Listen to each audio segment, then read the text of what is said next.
Chair Kohler, Here. Vice Chair Rodoni, Here. Commissioner Caius, Here. Commissioner Lucan, Here. Commissioner Murray, Here. Commissioner Bordeaux, Here. Commissioner Chu, Here. alternate Commissioner Hilliard, Absent. alternate Commissioner Farrick, Here. alternate Commissioner Moulton Peters, alternate Commissioner Smith. Here. We met Okay. quorum. Thank you. Thanks all. Doing agenda review, any requests to remove or rearrange items? Seeing none? Yes. Thank you. I'd like to organize the agenda with page numbers for each agenda item. If we could have that, I think request that before.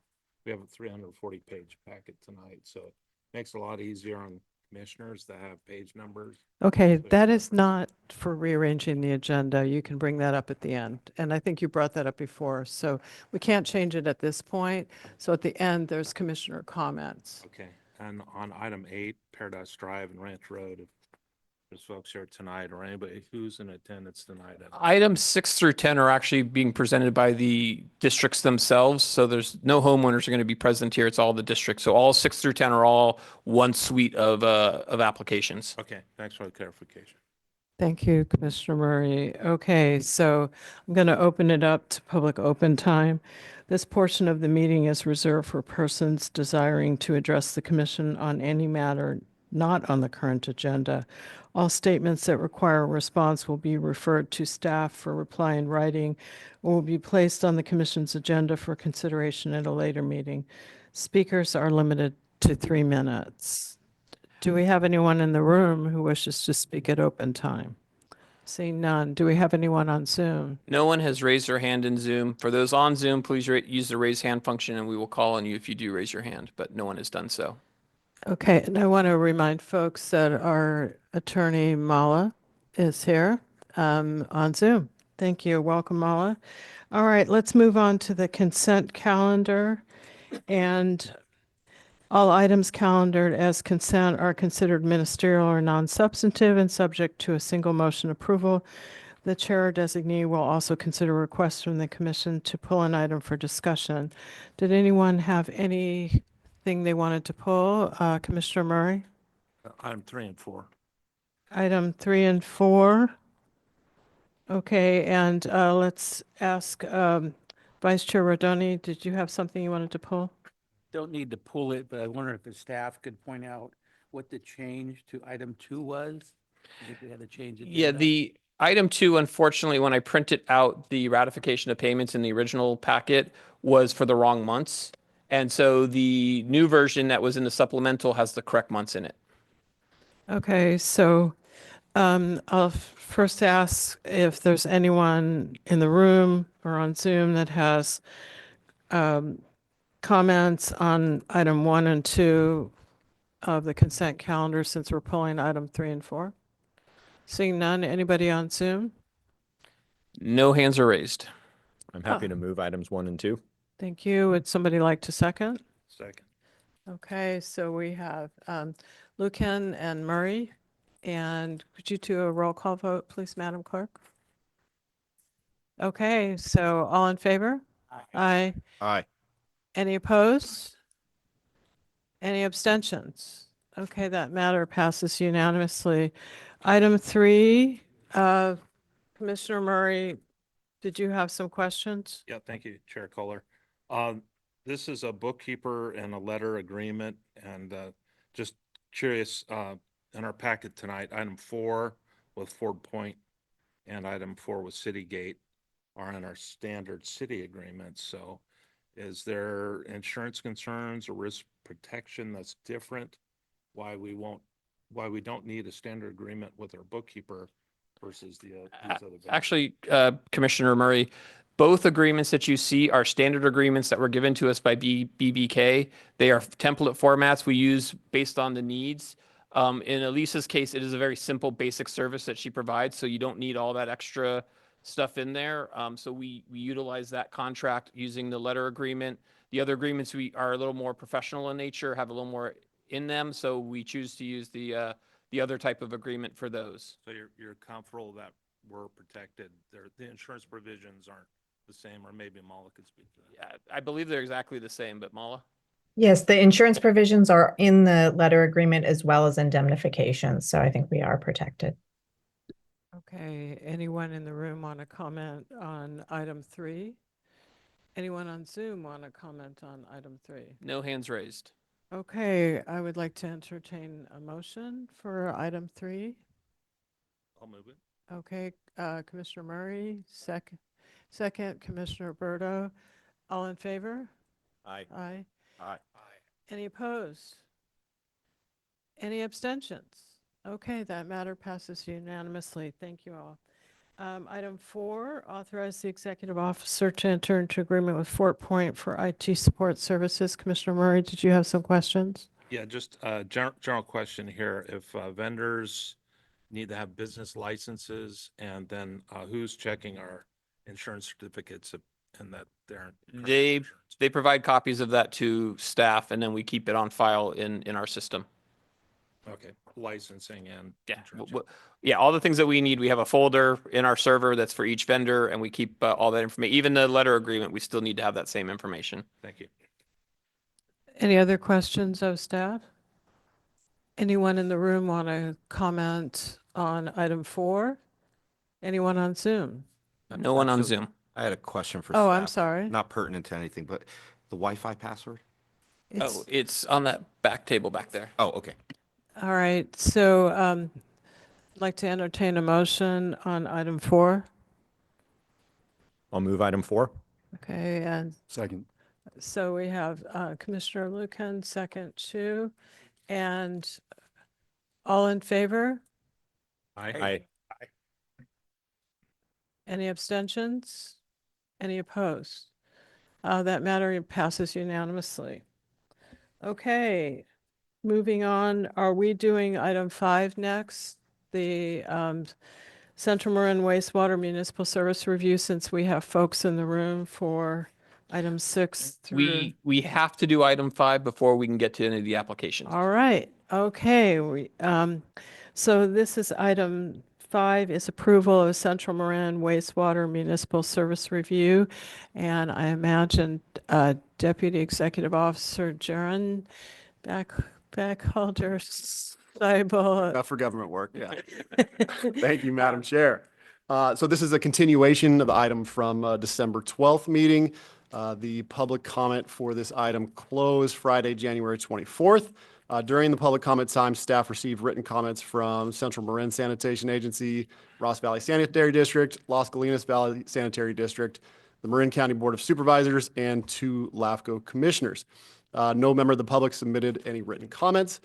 After the completion of the public comment period, we created a matrix that you will find in your packet that outlines all of the comments submitted, as well as the letters that were submitted are in there as well.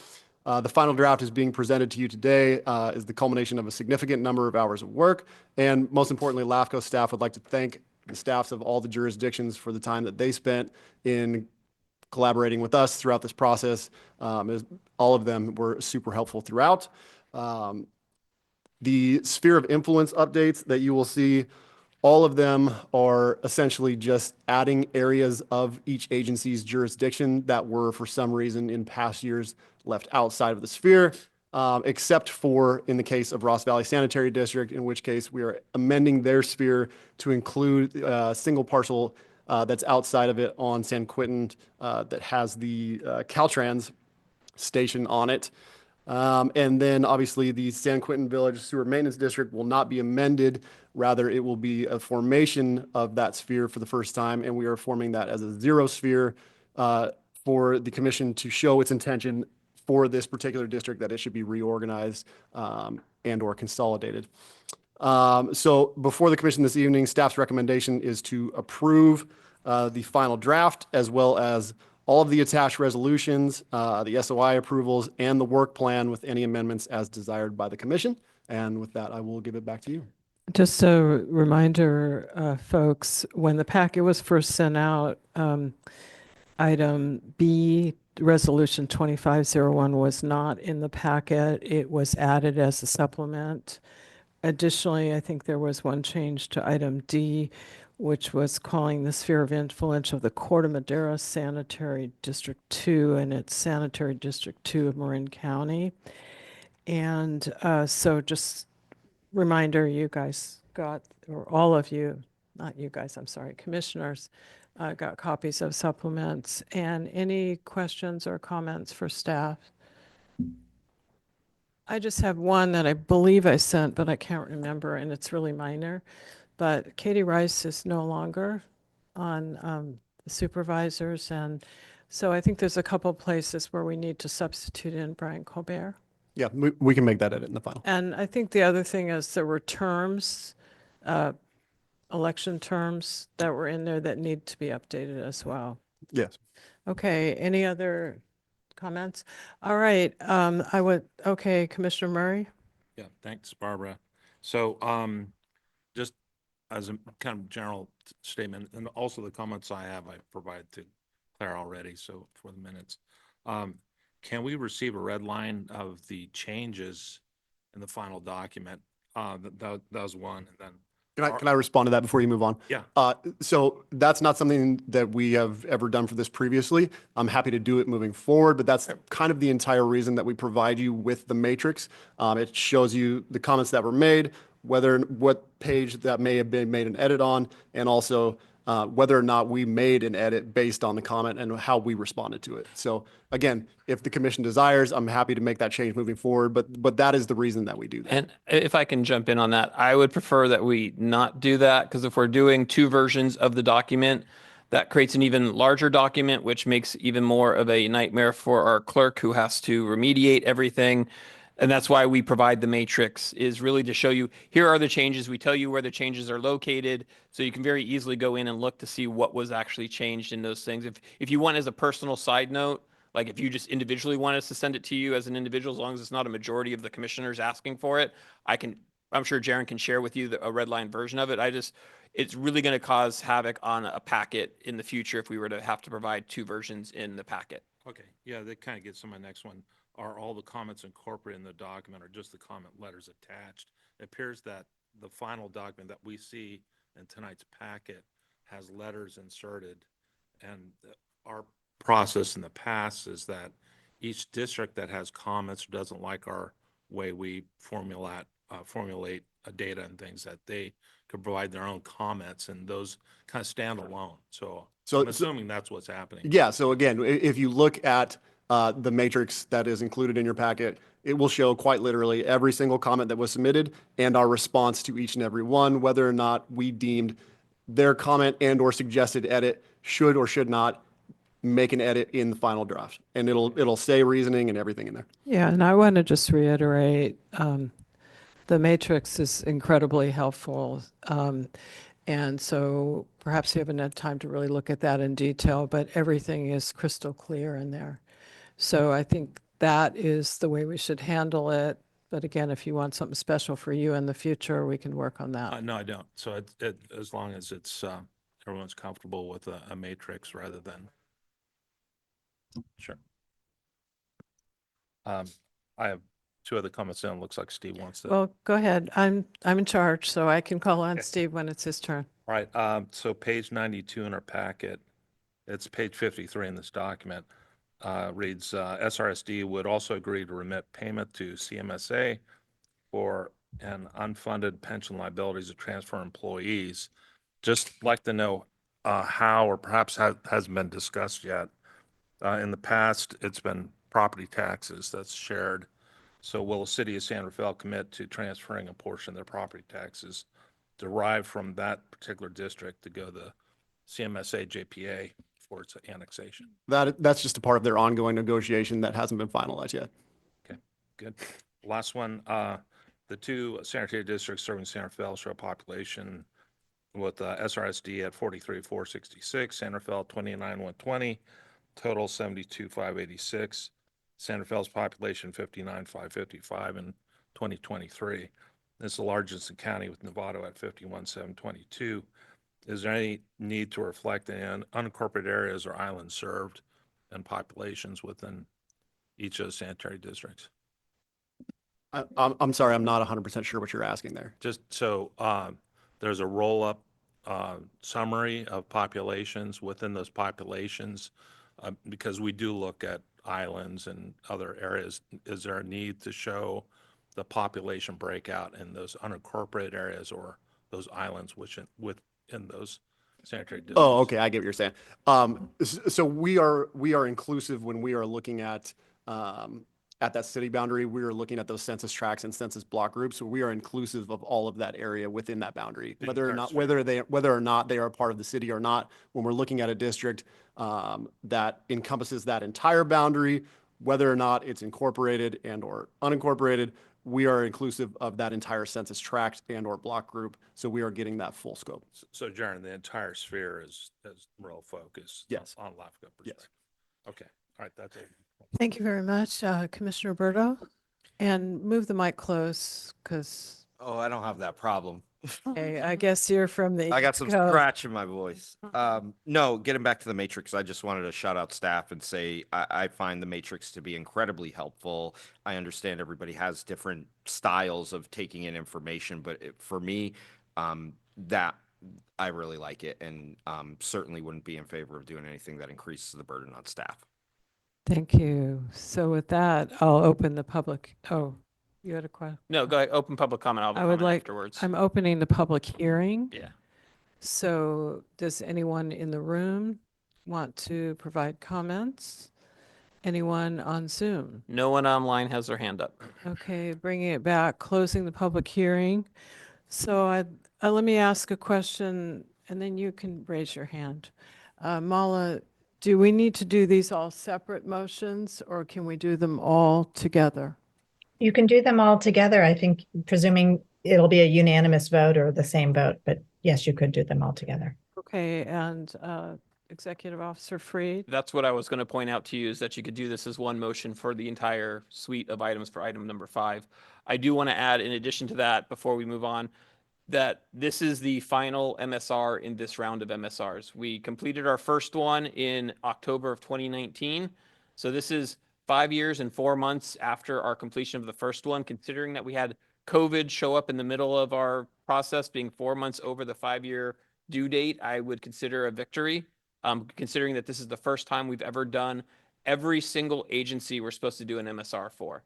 And so I want to emphasize, like, we've never done that before in Marin County. So I want to applaud staff who has done the Omen's work, as well as Plan West, who was our consultants for the San Rafael and Nevada one in the beginning. I just can't express how important it is that we are hitting this milestone today.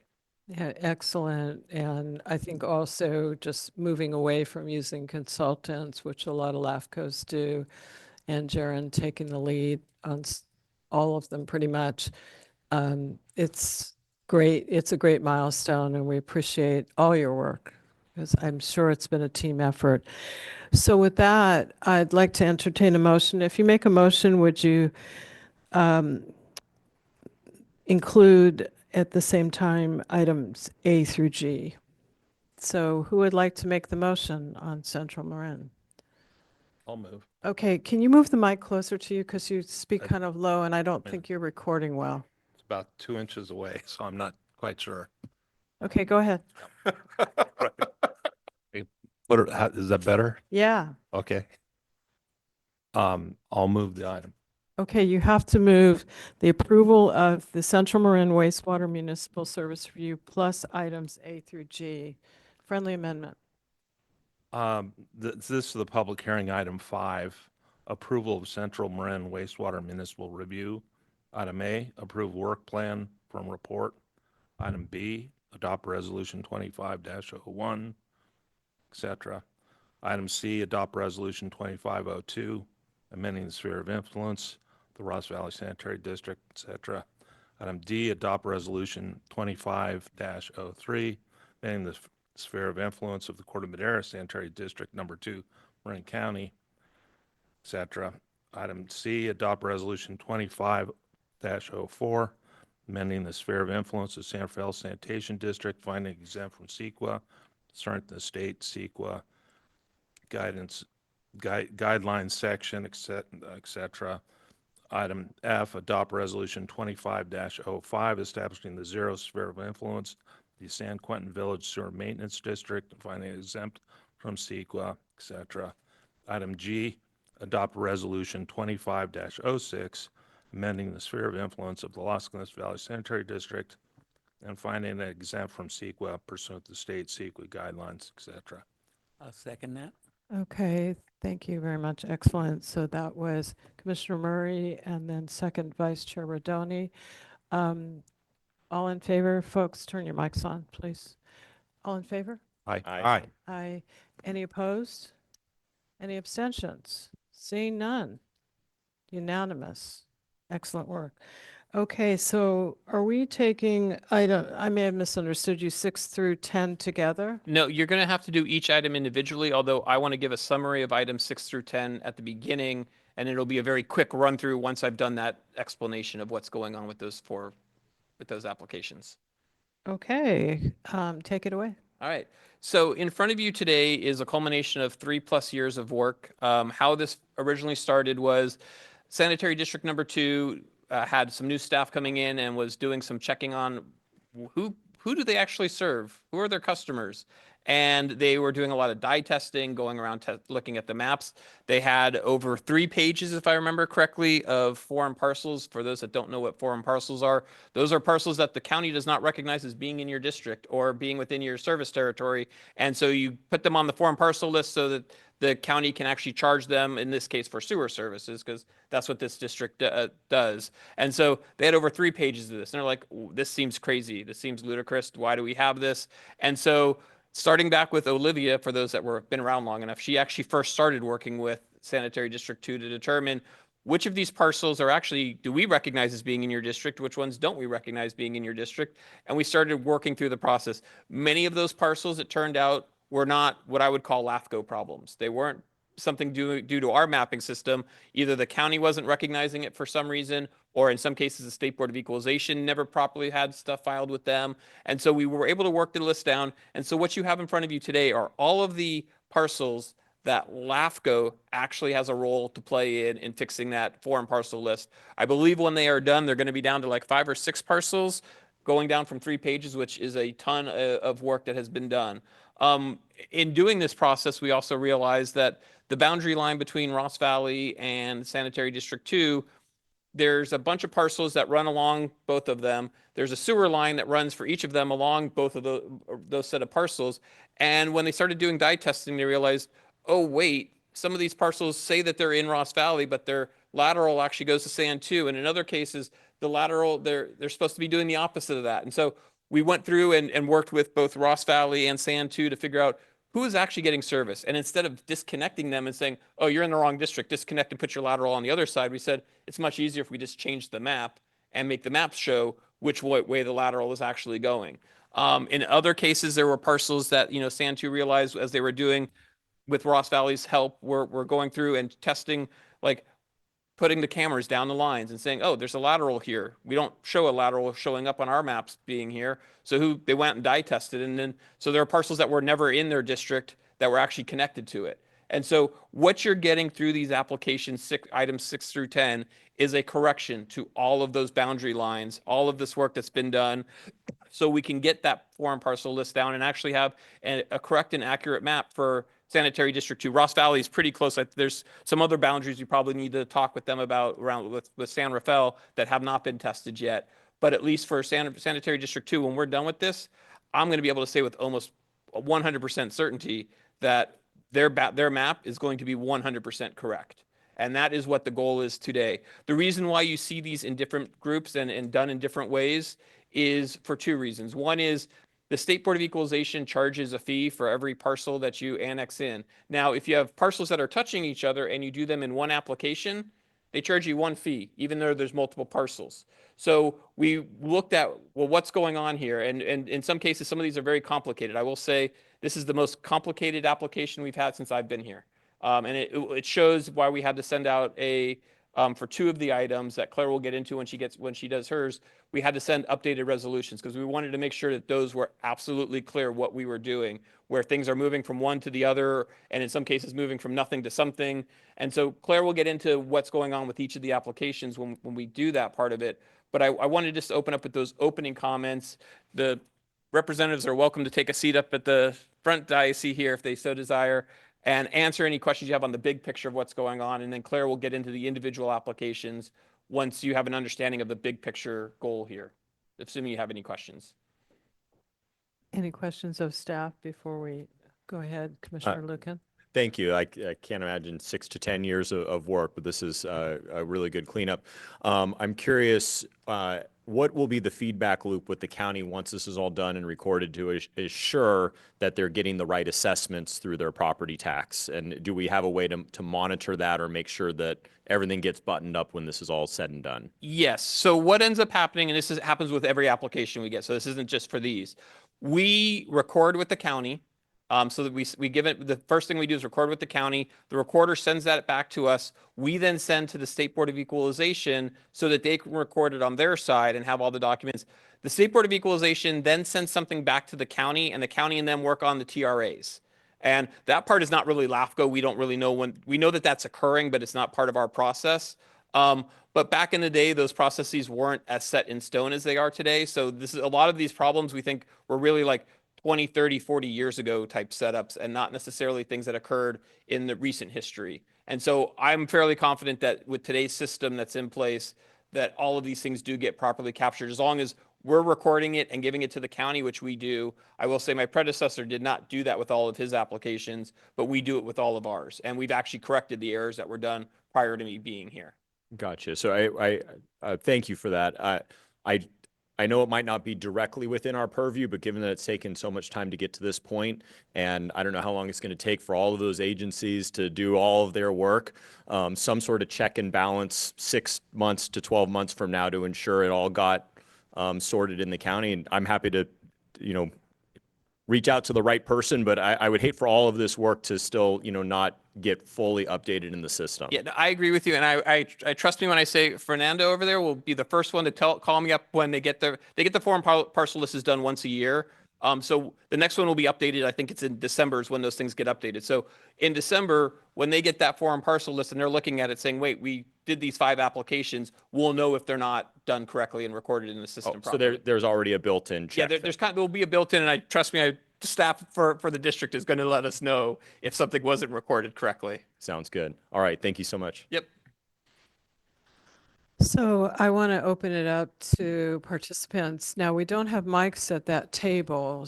They're going to grab the public mic if Okay, you have and questions for them. would you mind introducing yourself and what agency you're from when you stand at the podium?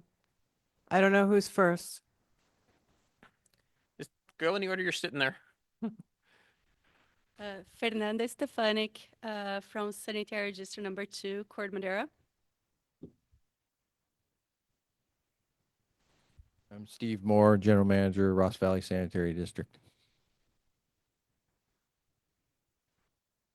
Hi, I'm Felicia Newhouse with Ross Valley Sanitary District. Thank you. So I don't know who is going to be the spokesperson. Steve, Mr. Moore, is that you? I mean, it doesn't have to be you. I just assume since you're the general manager. I'm happy to answer any questions about this effort. Do we need any staff reports from them? No, they've done all the work. If you have questions, that's why they're here, more to answer your questions and Okay. report out. So this is for items 6 through 10.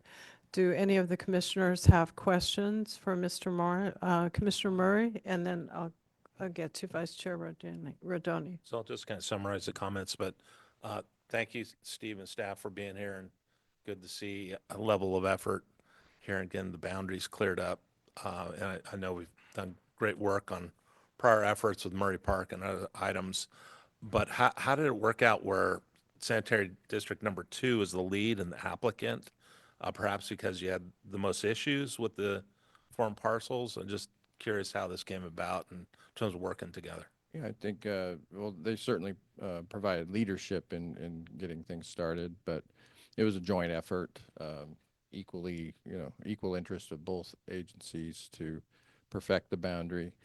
And, some context, as Mr. Freed mentioned, a lot of these problems date back decades because infrastructure was, in our business, we're always looking at a half a century or so of history with all of our assets. And so back then, we didn't have cameras that could go up pipes and dye testing technology to make these refinements. So these errors have been carried forth, through the decades. And now that we have the technology, we were able to work together using our, more modern techniques to refine which parcels belong in which district. And we share a very uneven boundary, and it's unique in the county, as far as the length of it and the complexity of it.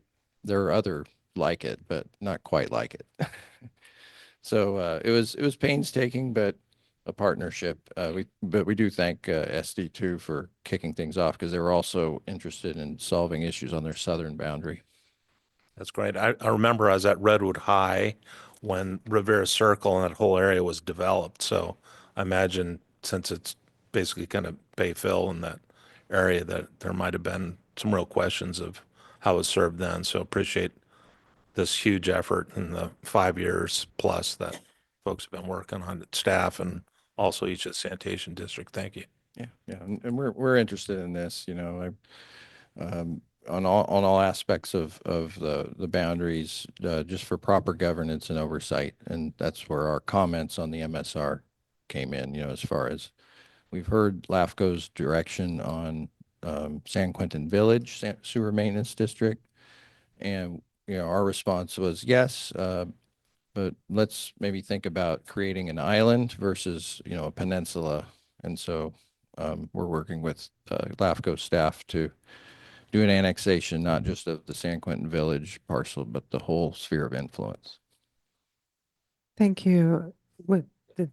All right, Vice Chair Rodoni? I just want to thank you all for being here. Wondering what the outreach was to the individual parcels, and whether how residents were notified of this change. They probably were pretty confused, but hopefully they had some Yes, correspondence. we actually knock on the doors and verify and talk in person with them, and they all very nice and agree. We didn't have a hard time. Great, thank you. When they realize the problem, they want to fix it. Yeah, and I will add, we have 100% consent from every property owner signing a document saying we approve what you're doing. So no one is going to be shocked or surprised by what's going on. We have one, and I will note that there was one parcel that Claire in the 11th hour finally got. It was an undeveloped parcel. Trying to find the property owner and getting them to sign was difficult, but Claire actually pulled off and got that 100%. Otherwise, we would have been minus one parcel on that one application. Excellent. Thank you very much. Any other commissioners have questions? Commissioner Chu? Yeah, just a question for Sand District staff. With these parcels that move from one to the other, was there much of a financial impact? I know that a fee structure is a little different for each. There's some, right? You wanna- Yeah, there was one actually kind of an interesting story. Several years ago, there was a woman in Larkspur actually, and she had a shared lateral with a neighbor, and her neighbor was being serviced by SD2, and she had been paying Ross Valley Sanitary District rates for as long as she lived in the property, so 20 years. And then so she said, well, that's strange because we share a common lateral. So how is it possible that my neighbor's being served by SD2, but I'm paying Ross Valley Sanitary District rates? And we said, well, yeah, that is kind of strange. Let's look into that. So Ross Valley Sanitary District refunded her all of her 20 years of sanitary sewer rates. And since then, she should be on the SD2 rolls, but she hasn't been able to be put on the SD2 rolls because she's not officially been annexed into SD2. But going forward now with this, fix, she'll be not just being serviced by the correct sanitary agency, but also being charged for her sanitary sewer rates. Thank you. Should we expect that she's going to get 20 years worth of bills? How is that going to work? No, yes. Okay, Yeah. that's excellent. We made it, yeah, we forgave. It was our mutual mistakes. Thank you very Yeah. much. Appreciate that. Any other commissioners have questions? Okay, so I'm going to can I open the public hearing on items 6 through 10 together? Yes. Okay, so I'm opening the public hearing on items 6 through 10. Is there anyone in the room that has comments? Seeing none, anyone on Zoom? No one online. Okay, bringing it back. Mala, do we do separate motions for each one of these items? Yes. Okay, thank you. So I would entertain a motion, bringing it back, closing the public hearing. Claire, did you want to say something? Well, Claire was going to go through and tell you as you got to each item what you were actually approving, so you knew what each resolution was Oh, for. I apologize. Thank you, Vice Chair. Do you want to introduce item 6, or should I just go ahead and then for each one and then slowly do the motions for each one? Let's do it that way. Okay, so I'll just go through then. So for item 6, these are 4 parcels on Elm Street that are detaching from Sanitary District 2 and annexing into Ross Valley Sanitary District. For item 7, Do the vote on that one. Let's do them Oh, all okay. separately. Okay, so would somebody like to make a motion for item 6? I'll move item 6, approval of resolution 25-07. Somebody like to second? Second. And all in favor? Aye. Aye. Any opposed? Any abstentions? Okay, that matter passes unanimously. And just a note, for all of these items on the staff report, it said approval with conditions. There are no conditions. That was an error in the staff report from older stuff for each of these items. So there are no specific conditions. Okay, so moving on to item 7, Madam Clerk. item 7 is there are 2 parcels detaching from Sanitary District 2 and annexing into Ross Valley Sanitary District, with 1 parcel annexing into Ross Valley Sanitary District. And we ask that when you make this motion, to make the motion with the resolutions provided in the supplemental 25-08. Okay, I would like to entertain a motion for item 7. I'll move that Okay, with the supplement. with the supplement and approval of resolution 25-08. Thank you very much, Commissioner Murray. Anyone want a second? Well, that was a fight. So that was Lou got it. We got it. Commissioner Caius, Commissioner Murray first. All in favor? Aye. Any opposed? And any abstentions? That matter passes unanimously. Okay, moving on to item 8. Madam Clerk, or do I call you junior analyst at this point? Whatever you want, I'll take Okay. it. This is 7 parcels annexing into Sanitary District 2. Oh, that's it? Yeah, that's it. It's a speed Okay. round. All right, I was waiting for more. All right, would anybody like to make a motion to approve item 8, approval of resolution 25-09? I'll try. Approval of resolution 25. I move approval of resolution 2509, annexation of 5124 Paradise Drive, Corte Madera. Actually, there's a lot of parcels in there, so why don't we just leave it with approval of resolution 2509? So there's a lot more. Yeah. So that's just a moved. friendly amendment. Okay, anybody like to second? I'll second. Okay, so that was Berto, Caius, and all in favor? Aye. Aye. Any opposed? Any abstentions? Okay, that matter passes unanimously. Okay, moving on to item 9, approval of resolution 25-10. Madam Clerk. This is a whopping 1 parcel detaching from Ross Valley Sanitary District into Sanitary District 2. Okay, would somebody like to make the motion? So moved. Okay, and that was resolution 25-10. Second. All right, and all in favor? Aye. Aye. Any Aye. opposed? Any abstentions? Seeing none, that matter passes unanimously. Okay, we're almost there. Moving on to approval of Resolution 25-11, Madam Clerk. So this one is slightly more nuanced with several different types of changes. We have 5 parcels detaching from Ross Valley Sanitary District into Sanitary District 2. We have 5 being annexed into Sanitary District 2 and 1 annexing into Ross Valley Sanitary District. And if you choose to approve this, we ask so that you do so with the resolution in the supplement 25-11. Okay, so would somebody like to move that? Remember to say I'll with move the resolution I'm not touching that 2511. one. with the supplement in the packet, friendly amendment. Supplement that the clerk had mentioned. Thank you. Sorry for, she just asked us to do that. Okay, would somebody like to second? Okay, so that was Commissioner Murray and seconded by Commissioner Chu. All in favor? Aye. Aye. Aye. Any opposed? Any abstentions? Okay, that matter passes unanimously. Well, thank you very much for coming tonight and have a good trip home. Hopefully not too much rain. Everything flow the right way. Yeah.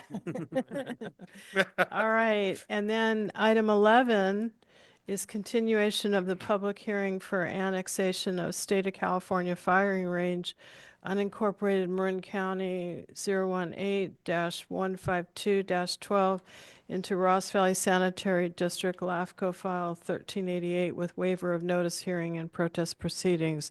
So it's just a continuation of the hearing. Do I need a motion for that? Well, I probably should give you a quick update as to why we're continuing, and then you can take a motion to continue the item to the next Okay. meeting. Yeah, that answers my question, Yes. actually. Thank you. So what is occurring, this is a very rare thing for Marin LAFCo to do, a continuation of an item. State government code says that once we receive an application, we have a certain window in which to act on it.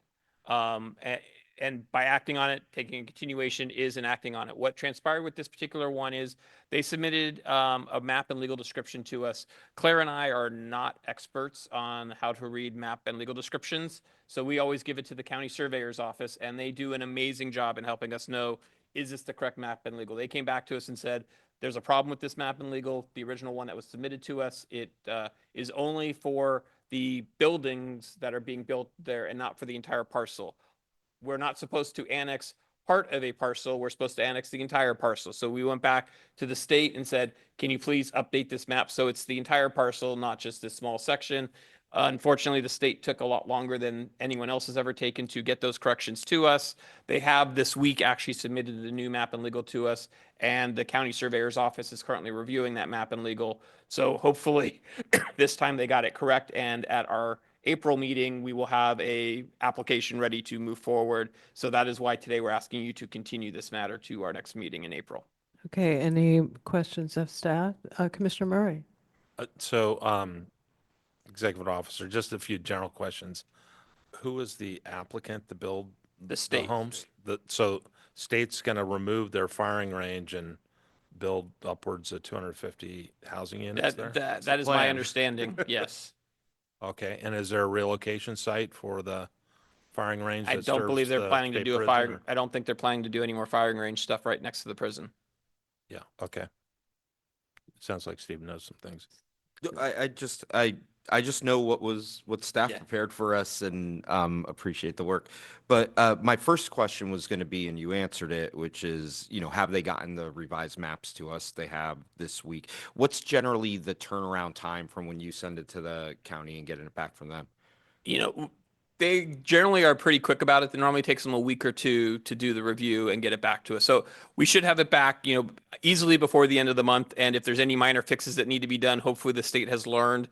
Don't take too long to do it, but the state is the state and we can't control them. And are we under any pressure where we may need like a special meeting or anything, or are we well within the range? No, as long as your motion today is to continue this item to the April meeting, you'll be fine. And if for some reason there's still a problem with the map and legal, we can continue it to the next meeting. As long as we're meeting on it and continuing it, we're The perfectly fine. continuation is the action. You Yes, said correct. that. I thought when I heard you earlier, you said the continuation doesn't count and it's an Oh, no, action. But if I said that, my I apologies. just heard wrong. Okay. And just for, not too loud, Commissioner Murray, just, this is part of the state's actions to provide state surplus land for housing. So that's why this is happening. Sorry, so this is part of AB 1486, the affordable housing designated properties.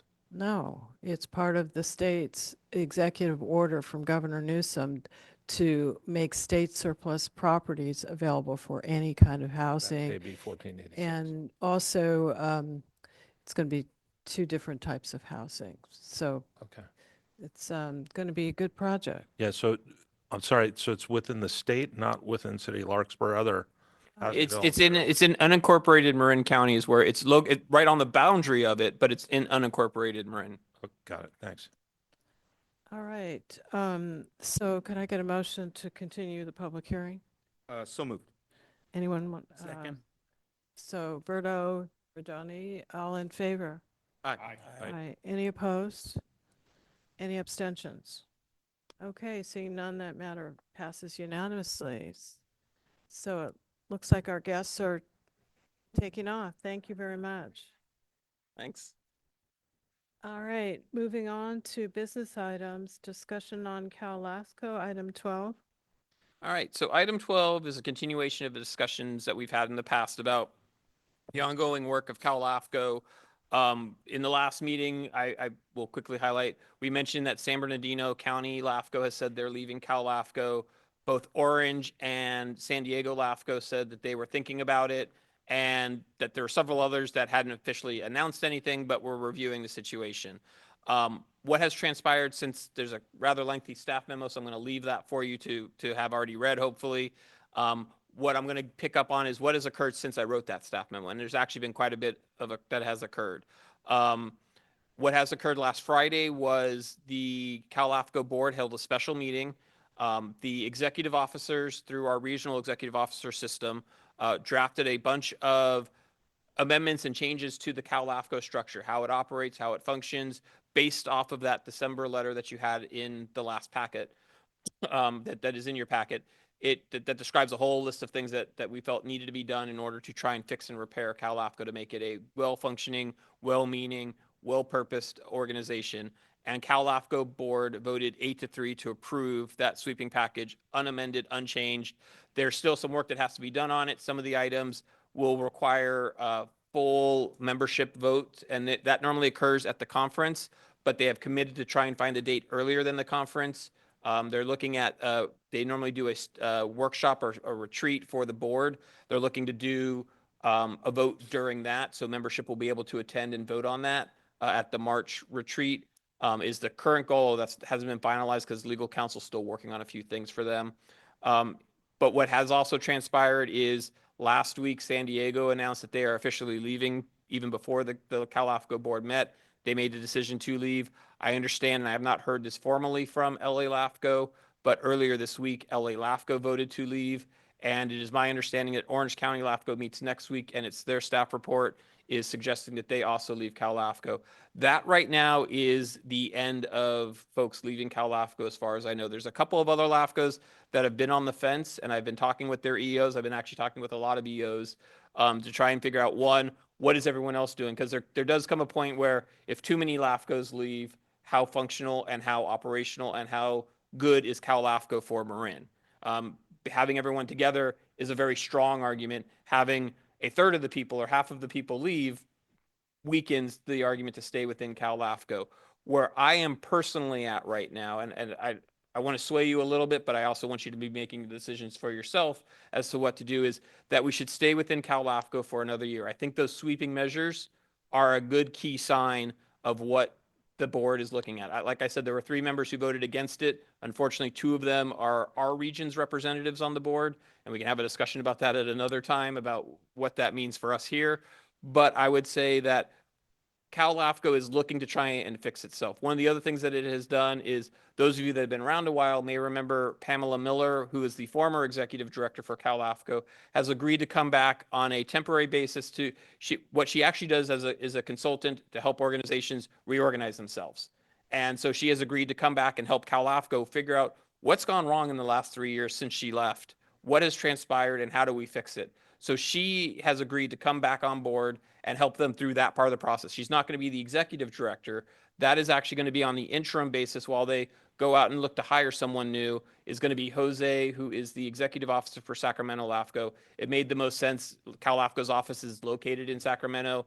So his office, his physical office where he works as EO for Sacramento LAFCO isn't far from the Cal LAFCO office. So it made a lot of sense to a lot of us that, yeah, it makes sense for him to be the interim to help keep those lights on.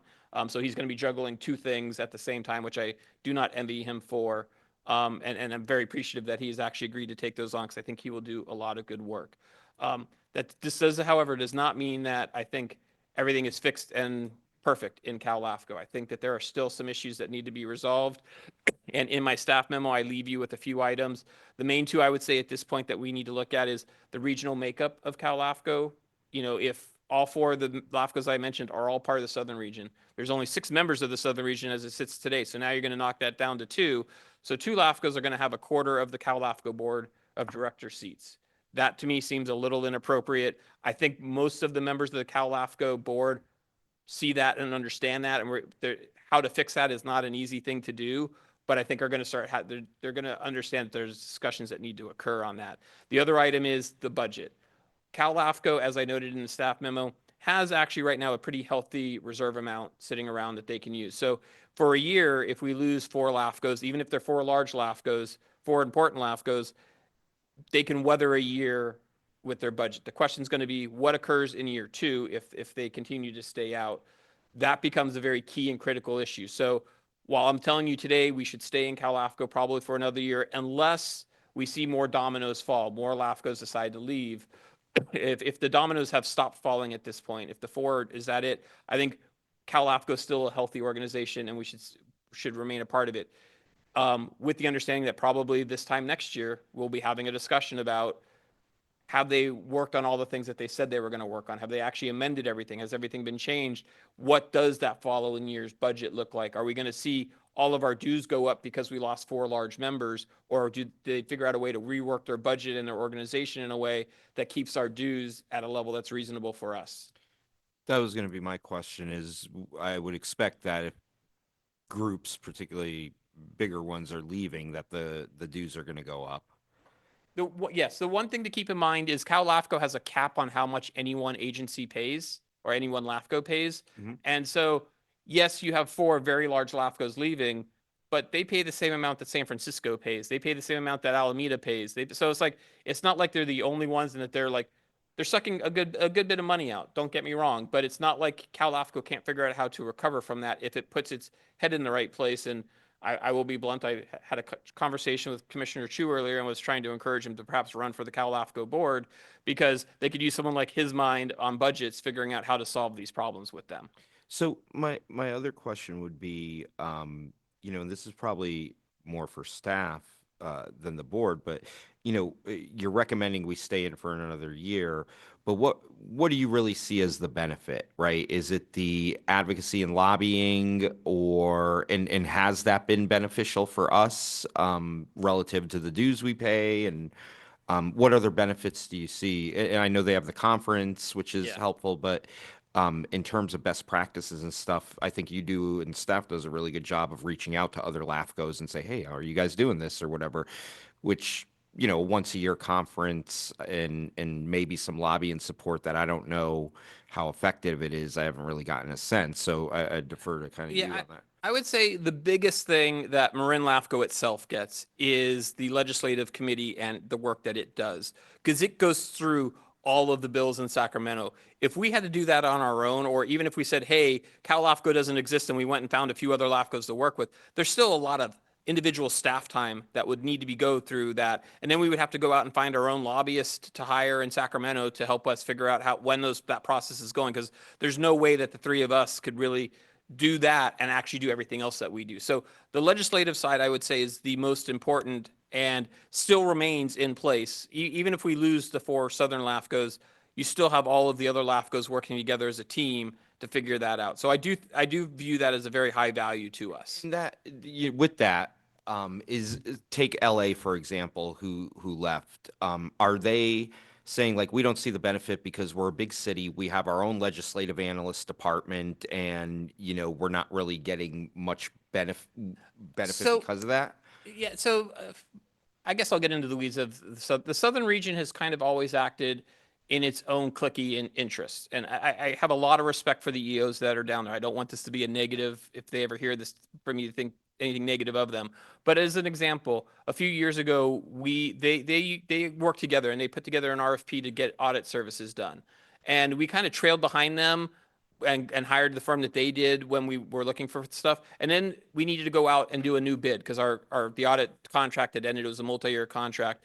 And the Southern region said, we're only allowing the Southern region to be part of this audit process about our RFP. If you want to do it, you have to go do it on your own. So they've always had this mentality of it's us versus the rest of the state. And it's always rubbed me personally a little bit the wrong way because it should be about us all together. So while I have a lot of respect and admiration and work very well with several of the Southern region EOs, there has still always been that little bit of that separation.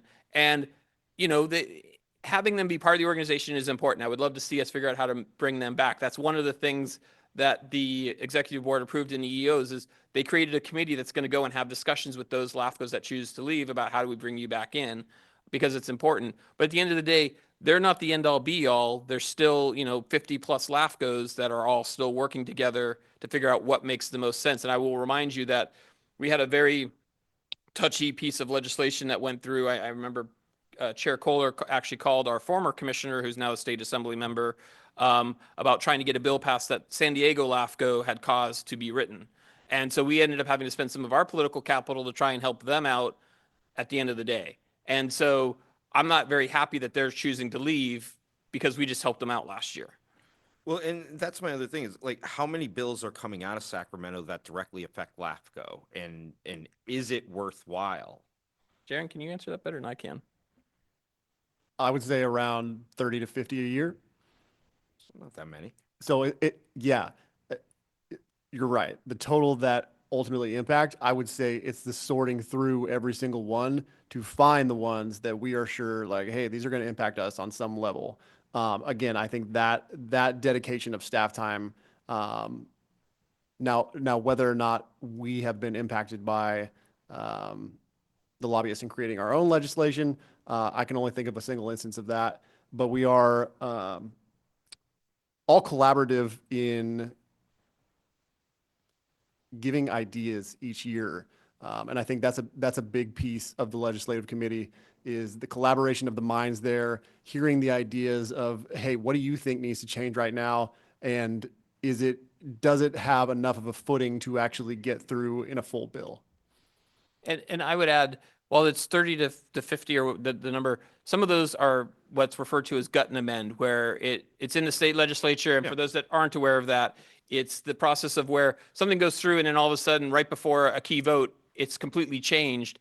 And if we're not there paying attention to it, those things go through within a few days and we're on the sidelines not aware that it even occurred. So having that group together and having someone in Sacramento who helps us out understand that can very quickly say, hey, we got a gut and amend. We need all of you to send a letter in, and we can very quickly do so. I just want to raise a couple of points. So we don't have to tell Cal LAFCO until July 1st that we're going to renew or not. So I would prefer that we not make a decision tonight. I think this discussion is worthwhile, but we have an April meeting and we can see how things progress. The other piece is, do we have assurances that they will not raise the dues if we renew on July 1st for the following year? Do we have assurances that they will not raise the dues? They have approved a 3% general increase in dues. They've already approved that at the January board meeting. So we know that that's what they've approved. Now, could they theoretically go back and change their minds? Sure. But I think that you would have havoc from all the LAFCOs if they attempted to do that. Let's, again, I don't think we need to make a decision tonight. And you said that they're going to do a retreat in March where they're probably going to make some of these decisions. And we'll hear more about other LAFCOs, what they're planning on doing. The other piece of it is in your staff report, you talked about how the coastal group, which we're in, pays way too much. And we pay a big chunk that is not equitable. So I think my suggestion is, this is a good discussion. If there's other questions of commissioners, let's talk about it. But I do not want to make a decision tonight. I think we can make that decision in April. And you can report back to us on what happens in that retreat. And we'll know more by then. So I'm not in a hurry. we still have time. And I know you like to put this in the budget, but you can put it in the budget that the plan is, it's not, $100,000. So we can easily make an amendment later if we need to. Yeah, Well, I would recommend either which way that we put money in the budget, whether it's to be in Cal LAFCo or to help pay for a lobbyist that would help us in Sacramento. If you're going to pay for a lobbyist, you're talking big money. Well- So let's just, my recommendation is put in whatever the amount would be for Cal LAFCO in the budget that we're going to take up, but let's make a decision at the April meeting on what we want to do, and you can provide further feedback. But I want to hear from Commissioner. So I want to round out my, Okay, if I I'm sorry. can, do it. Thank You you. were just taking over. No, I was asking questions. I know, but I had a few I wanted to interject. Okay, I know, go but I ahead. wasn't done. So, but interject when you will. So I was going to say, essentially rounding up, that I'm not convinced that it's beneficial to stay, and I'm also not convinced that we would need a lobbyist. I think there are other options that can be explored, such as getting together with other regional LAFCOs here in the area to figure out, Eric, Dennis, I believe the county has a legislative analyst. Maybe there's some partnership opportunity there.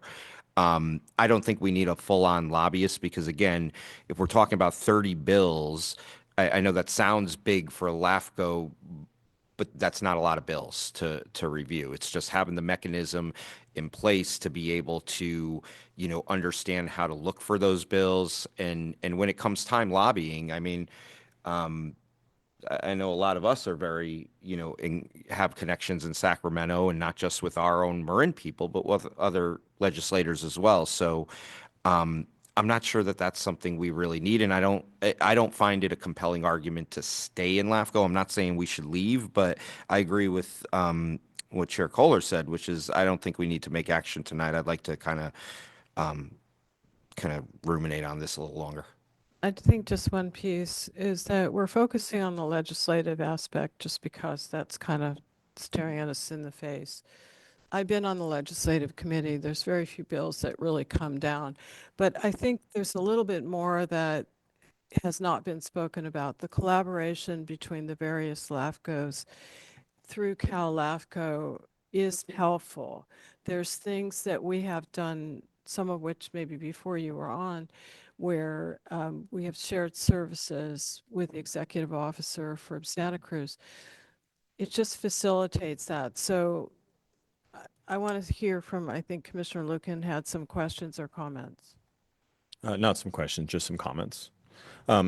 Jason, thank you for bringing this forward. I think the biggest deciding factor for me of whether we should stay or we should go is really your recommendation, because you're the one that interfaces the most with Cal LAFCO as a professional organization that you can interact with.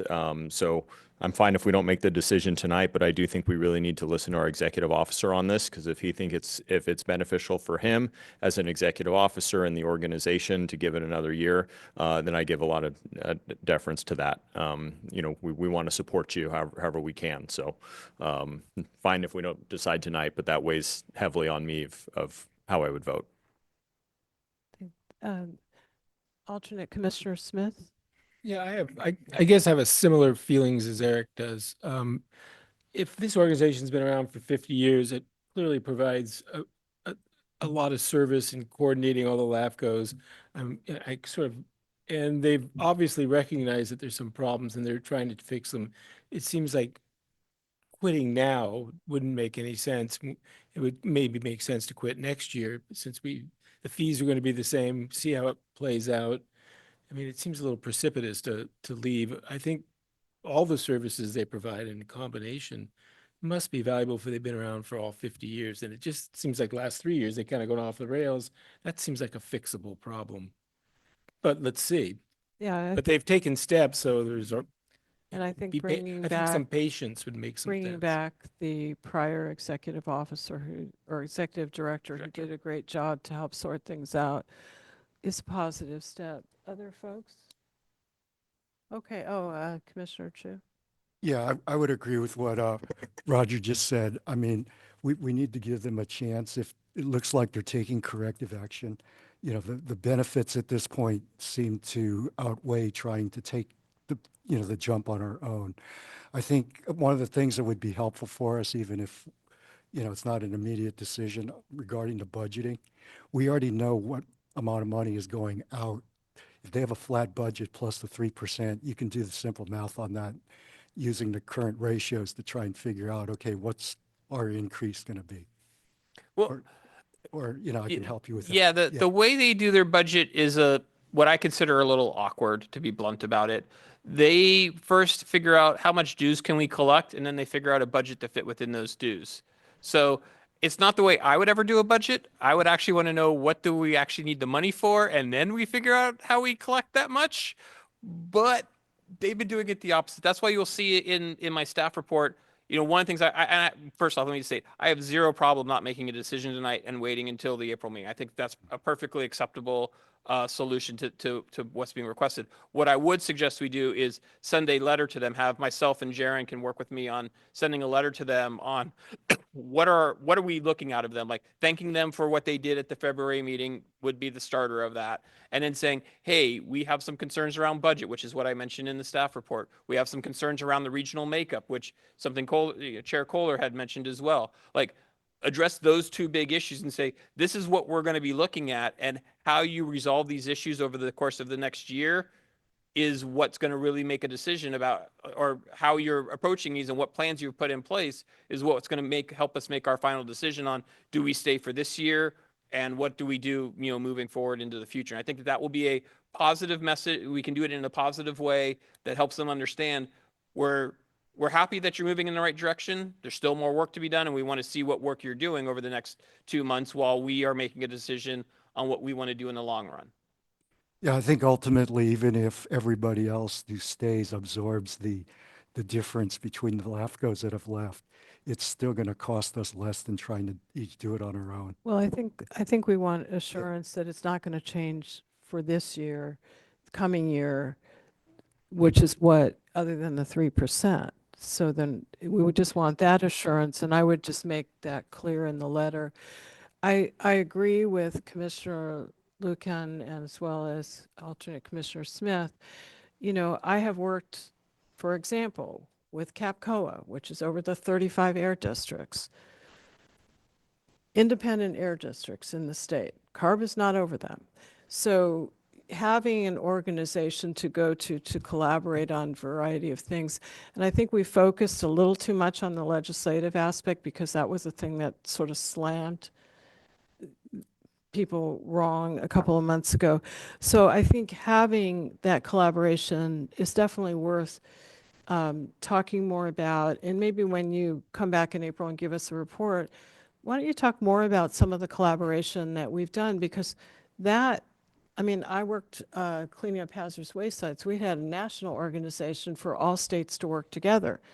Really brought a lot of value that individually with our small staff, really, really hard to do. So if everyone's comfortable with making a decision in April, with probably more towards staying in, as long as we get assurances about we're not going to get a big jump in dues. Commissioner Murray? So a lot of this gets down to persons at certain LAFCOs. So we know San Diego and LA County, Paul Nabeck, they've done a lot in terms of omnibus bill and pushing things collectively that are all important to us. So it doesn't make sense to duplicate.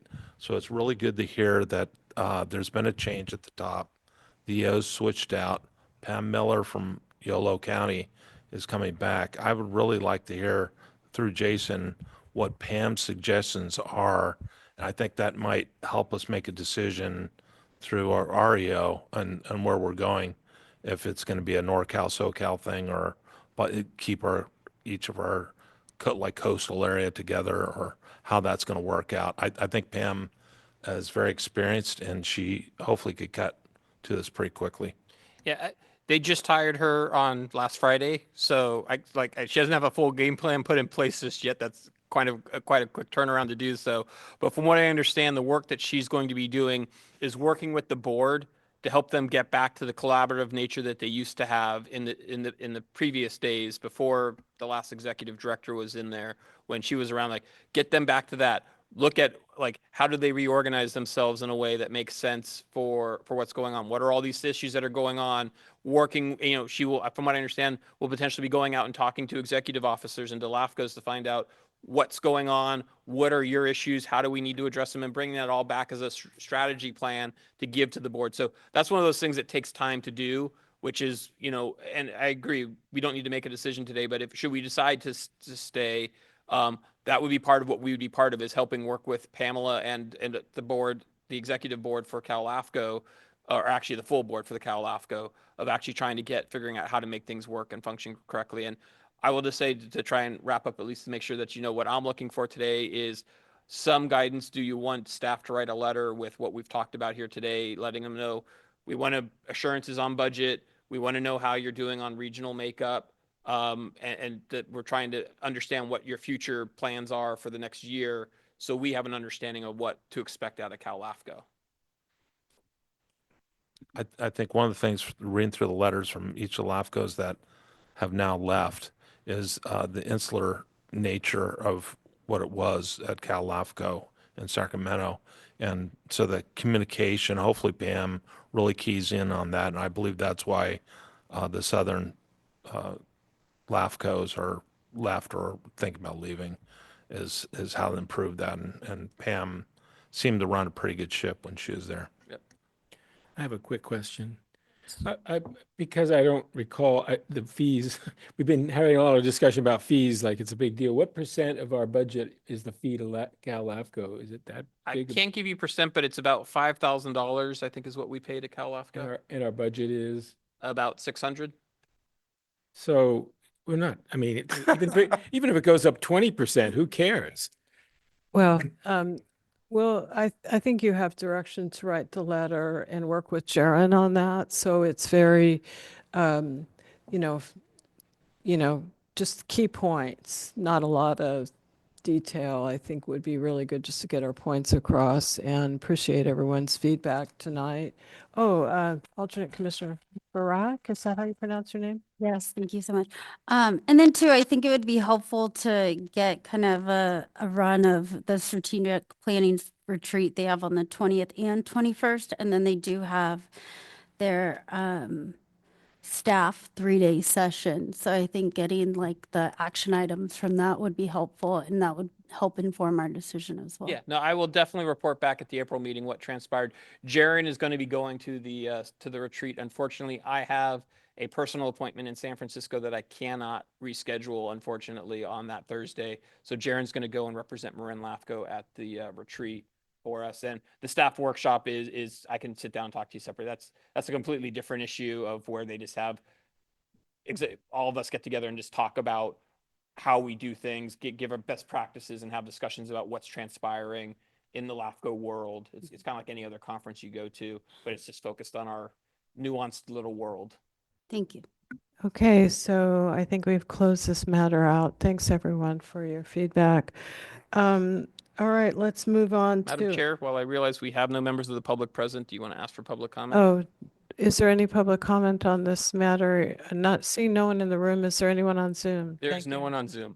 Okay, moving on to authorize the executive officer to enter into an agreement with Citygate for a consolidation report on Tiburon Fire in Belvedere. This is great news. Yes. So as you may recall, for those that were here at our October meeting, we approved a shared cost agreement with both the Tiburon Fire Protection District and the City of Belvedere to cover the cost of an independent study to be done on what it would take for Tiburon Fire Protection District to annex all of the City of Belvedere. As a quick reminder, the City of Belvedere has been working under a contract of services for fire since the 1980s with Tiburon Fire Protection District. And so what they want to do is Tiburon kind of wants to get out of the fire business and just have the Fire Protection District officially be the Fire Protection District of the city rather than the city contracting for services. So what's in front of you, we put out an RFP. We had 5 bidders submit. The winning bid based on the scoring panel was Citygate. For some of you might recognize Citygate if you do fire services in the county, because they do a lot of work for other agencies. They were the main folks behind the Southern Marin Fire Mill Valley consolidation.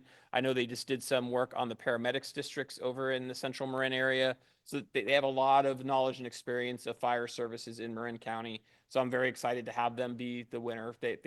I wasn't part of the selection committee because I was part of the writing committee. So Jaron served on the selection committee, and with a few members from Belvedere and Tiburon Fire Protection, that's who they picked. So in front of you today is a contract already approved by BBK. It has some minor amendments to the template, but BBK authorized those minor amendments in the system. Any questions of staff? Commissioner Murray? Thanks, Jason. A few questions here.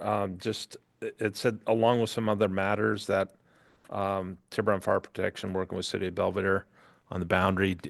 Can you kind of expand on that in the staff report? Yes. So there's the basic study of the annexation itself, but the City of Belvedere wanted to also understand what are its alternatives. Not that they necessarily anticipate there being a better alternative, but they just wanted to understand the alternatives.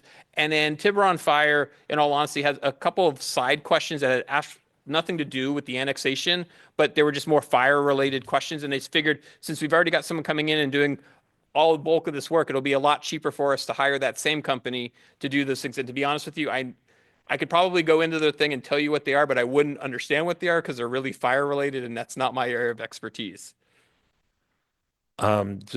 It says here, Citygate requested a couple amendments to the LAFCo standard agreement. And is that something that we normally have like a writer to the agreement when they make changes to these standard agreements? They were amended in the physical document that you have, and BBK reviewed and approved of those changes. It had to do, and Mala, I know you worked on this a little bit, so correct me if I'm wrong on this. It had to do a little bit with auto allowance because they don't have any cars. So like our standard agreement says if you need to insure your vehicles. Well, they don't have any vehicles, so that they can't insure them. And then there was another one on indemnification or not on insurance work. Mala, if you need more information, Mala can probably answer that one better than me. The last one, thank you. I think that should do. Mala, do we normally do writers or just? We just amend the contract to reflect the revisions. Okay. And then, so LAFCO's going to be completely reimbursed. Yes. Right. And it's going to be 50-50. So Tiburon and Belvedere will. It's 50-50 for part one. Part two, which is them looking at alternatives for the City of Belvedere, is completely covered by the City of Belvedere. And that side work they're doing for Tiburon Fire is paying just for that side work. So there's 3 sections, and Citygate understands that they need to bill us in a way where I understand this work was done for task 1, this work was done for task 2, this work was done for task 3, and then I know how to bill out to the 2 agencies each month. Thank you. Any other commissioners have questions? Just for those of you who haven't been here that long, this is actually a tremendous sort of step forward. Belvedere for years has just been contracting out. So the thought that they're even considering consolidating with Tiburon Fire is really good news. And I know Jason's been sort of on this for a number of years. So any public comments on this matter? Oh, I'm sorry. I thought you already asked questions. Sorry, this is the kind of last one. There's been a lot of talk about Angel Island. Is this going to be touched on at all? About That's that kind of open item? Or? That's a completely separate item because Angel Island is not part of the City of Belvedere. We do have a side group working that includes Tiburon Fire, the county, and the city of Tiburon working on that separately. But that's a completely different issue that has no relevance to this whatsoever. Okay, so any public comments on this item? Seeing no one in the room, is there anyone on Zoom? There is no one on Zoom. Okay, bringing it back, entertain a motion. I'll make it. So I'd like to authorize the executive officer to enter into an agreement with Citygate for a consolidation report on Tiburon Fire in Belvedere. Would somebody like to second? Okay, Kohler, Caius, all in favor? Aye. Aye. Any opposed? Any abstentions? That matter passes unanimously. So I think we're fading fast, so bullets. I will do the quick executive officer report, look up after each item. If no one has questions, I'll move on to the next one. Budget update, we continue to be under budget. There's a couple of items that are over budget for the year, but as I explained in the staff report, we expect those to be over budget until we get closer to the end of the year when they fall back in place because they're one-time expenditures. Current and pending proposals, you have in front of you what's there. I will note that this week we received a new application. If everything goes according to plan, it'll be on your agenda for approval at the next meeting because it's a small single parcel annexation into a sanitary district. So those are pretty simple and easy. And we generally get those done within one meeting. The work plan, there's quite a few updates in there, and we will be updating that even more because you approved some new items today with the MSR update. So we'll add all those in there. Committee assignments, the policy of Marin LAFCo is that the chair gets to appoint committee members. They do so at the beginning of the year. So in there you have your committee member assignments. I'm going to ask our 3 budget committee members if we could try and huddle up and find a meeting time tonight because we have not been successful using Doodle. The other 2 committees, Jaron will be talking with the Ledge Committee folks when the time is appropriate to get them together, and I will work with the Policy Committee folks to see if we need to have another Policy Committee. We did some updating last year, but I think there might be some minor cleanup, if I remember, Commissioner Chu, you wanted to do. So we might want to have a discussion about if that's needed, and if so, we'll call a committee meeting together for them.